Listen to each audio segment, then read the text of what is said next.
ও আমার একটা হৃৎপিণ্ড, সেটাই আল্লাহ নিয়ে গেছে। পরশুদিন বলছে, বাবা আমার একটা বরখা কিনে দাও। আমার স্যান্ডেলটা দেখেন 3 বছর পুরাতন ছেঁড়া, কিন্তু আমি আমার স্যান্ডেলটা পাল্টাই না, সেলাই করে নেই, কিন্তু আমার বাচ্চাদেরকে আমি কষ্ট পেতে দেই না। বাবার কলিজাটা ছিঁড়ে গেছে, হৃৎপিণ্ডটা বাবার ছিদ্র হয়ে গেছে। বাবার প্রত্যেকটা ভালোবাসাই থাকে বাবার আদরের রাজকন্যার জন্য।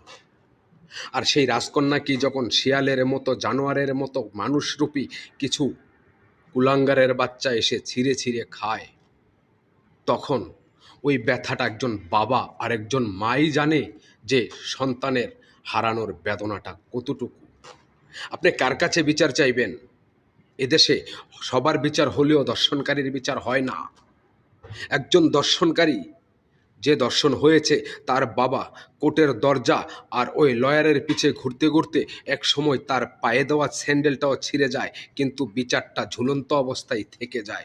আবার যে দর্শন করেছে সে হয় জামিনে আর না হয় বেকসুর খালাস হয়ে যায়, পয়সার জোরে কিংবা মামা খালুর জোরে। তাই বিচার আপনি কার কাছে চান?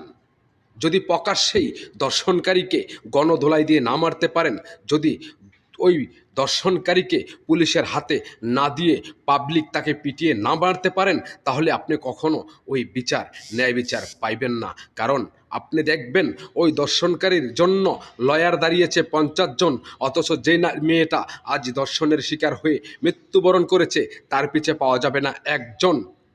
এটাই বাংলাদেশের আইন। তাই সবাইকেই বলি, সবার উদ্দেশ্যেই বলি, যার যার কন্যা সন্তানকে শেষে নিজের সেফটিতে রাখুন।